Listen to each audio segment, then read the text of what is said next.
Hello again and welcome back to another one. And today we have a couple of topics to cover, from one that shows Krizz, who was featured on Speedom alongside Eminem, react to the song Fuel from the death of Slim Shady, and his thoughts on the song is exactly what you'd expect from a seasoned rapper when it comes to what Eminem did on the song Fuel. And believe it or not, some of the bars on Fuel have become the litmus test on social media platforms. The bars that included the essays that many casuals find to be repulsive, while on the other end, hip-hop fans believe it is probably some of the most clever bars from a mainstream rapper in 2024. And we'll expand on Krizz take on Fuel in a moment and explore some reactions from fans. Today we also have more when it comes to Drake's predicament in 2024, as word on the street is that Drake has been toying with media personalities like Joe Budden and other major hip-hop outlets, toying with their schedule based on the time he chooses to drop the 100 gigs content, and Akademiks gave some credence to this theory, and we'll explore more on this in a moment. And today we also have more from LL Cool J, who recently spoke on his toughest battle yet in hip-hop. And I'm sure some of you would have guessed it already. And today we'll be starting with 50 Cent, who recently spilled some secrets about his business and investment techniques during Invest Fest. And 50 also chose to flex the success of his Final Lap tour. Check out a snippet. One of the unwritten laws of businesses appear not to need anything. It's everybody will do you a favor when you don't need one. If they can expect a bigger favor in return or a favor from you at some later point, they'll find the ability to just do it. Here, no problem. That's why when they tell me no, I go, the television said they on strike. I said, okay, I'm on tour. All right, that last tour I did, 103 shows. It's the third highest grossing hip hop tour ever. Keyword ever.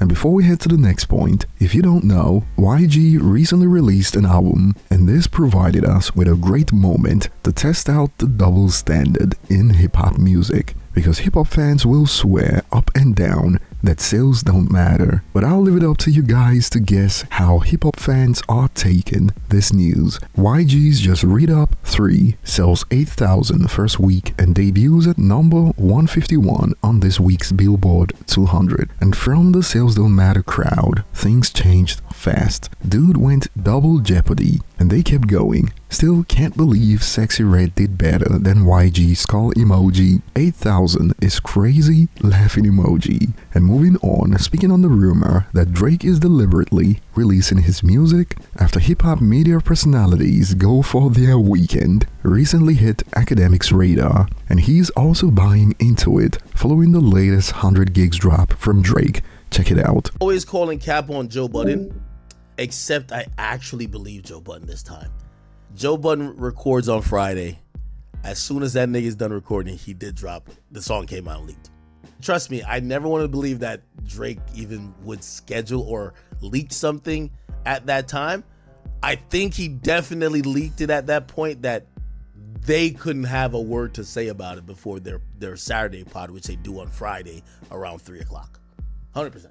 When we saying that during the back and forth, niggas, you was looking at us like we was crazy. I said that. Joe said that during the beef, and I was just like, Joe, you're too full of yourself. Now in hindsight, which by the way, we're assuming here, but if Drake is playing, I do have to imagine he's also playing the media game as well, right? He's like, yo, for example, if you have a big story, sometimes you want to drop it on Friday, that it dominates the whole weekend because there's nothing else people don't work on the weekends. Or you sometimes drop it on Monday to lead off the week right. So Friday or Monday, you get the biggest stories, usually.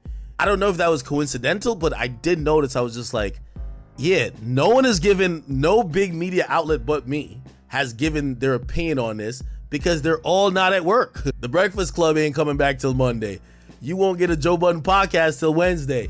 So I was wondering if the timing was interesting, even though Fridays are when we get music, right? But people kind of drop, like if you're gonna drop, why not? People usually, even if they're dropping a music video, they drop on Thursday afternoon.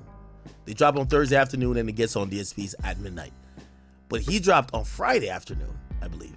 And I was just like, interesting. pretty interesting. Now, of course, if Drake is doing this on purpose, he's doing it to avoid what I describe as media personalities poisoning the well before fans can make up their own opinions on the music. Think about it like when Eminem chose to do only surprise drops to avoid the pre-release narratives, like the one that added fuel to the fire when Revival dropped. And this has sparked split reactions. On one end, some believe I don't blame him. I'd rather release my music and let people experience it over the weekend for themselves than listen to a podcast and form an opinion about my ish before even listening to it. Plus, Joe always got some ish to say about someone. And on this note, another user added, that's because between Joe Budden, Elliot, and Ebro, they some straight knob-slobbing haters. They have a clear bias and hatred, and they want to see him fall. However, there are those who believe this is all based on delusions. People are delusional if they think Drake cares what Joe Budden is doing. What the F? But what are your thoughts?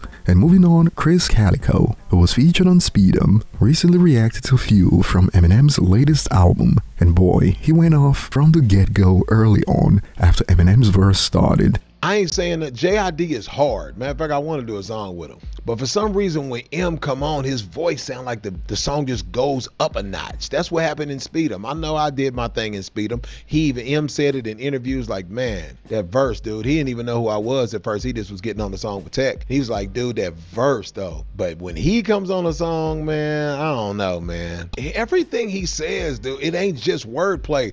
I hope y'all know that. Something about him, he's not just doing wordplay. It's all like riddles and rhymes and rhyme schemes, and he's actually telling you a story in the middle of just that 2-bar segment. The beat city, how many bars did he rap with the eat getting in the beat getting 8 times with the eat getting in months in the bump of the beat getting? He hit that 8 times. Okay, let me tell y'all something. Eminem is absolutely forever. He's forever. His mind is still super sharp. I don't care what y'all say about any drug that he done did, and his mind is super sharp. Eminem is forever, dude. Putting rhymes in my head like alphabet soup. And of course, it was only a matter of time till he got to the bit that everyone was talking about when the album dropped. Come on, dog. You didn't let no words with K's or C's go. What the rest of us gonna rhyme with, dog? I still do rap music. What the rest of us gonna rhyme with when you done took all the K and C's music, dude? Come on, dog. And I'm a chopper. I need those 2, 3, 4 syllable words, man, to do doubles and triples. And what I mean by that is double and triple time. Eminem ain't leaving nothing else for us to eat, man. He eating it all right now. I'm gonna be honest. I kind of love that he does not care. Just as far as creativity goes, I don't want some of that stuff is like, golly. I wouldn't say it. He's got bigger huevos than me. I'll say that right now. He got bigger huevos than me because there's so many things that I'm like, man. I wouldn't say it just because of my personality, and I think M's a really good dude. But damn, this is a classic. The reason why I reacted is because this whole thing is a classic. You are crazy, dude. I can't wait to do another song with you. Thank you. I think we got a gold plaque for that, and hopefully it'll go platinum, and hopefully we do something else, because I know if you rapping like that, now I gotta come even harder. Pause. Damn.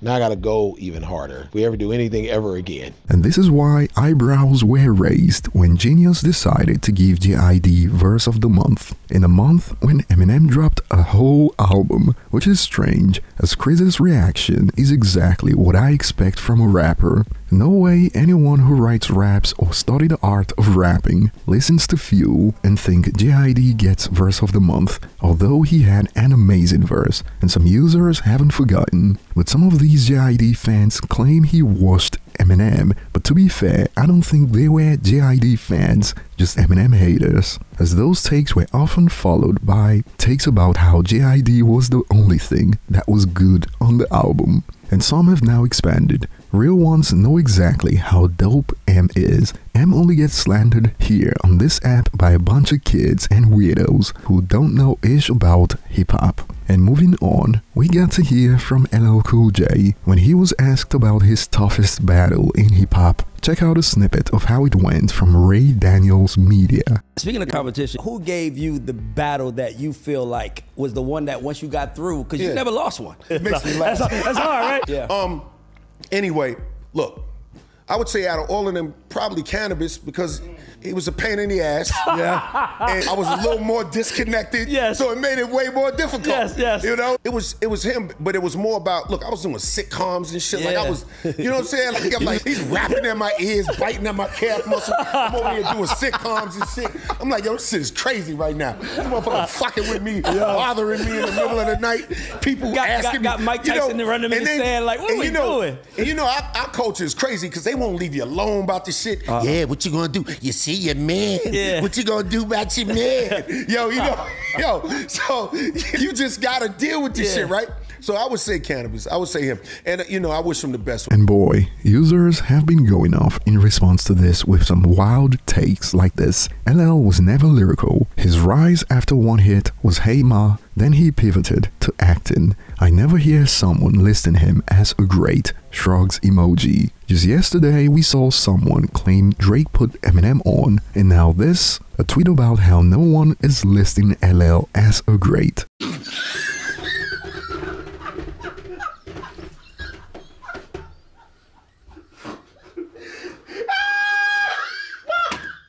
However, the ghostwriter allegations still live on, even though LL dispelled that on Club Shay Shay. Check it out. He tried to bully Cannabis for the pettiest reason, got smoked on the mic, then hired 100 ghostwriters and used his influence in Def Jam to blackball Cannabis with all DJs on the radio stations so his responses wouldn't be heard. And the reactions have been quite anti-LL Cool J, to be honest, as users kept going. Majority is realizing the fact that Cannabis won the battle and it was over something stupid. Yeah, what you gonna do? You see your man. Yeah. What you gonna do about your man? But over to you guys. Share your thoughts in the comment section. Do you believe Cannabis beat LL Cool J? Tell us below. Thanks for watching and see you on the next one.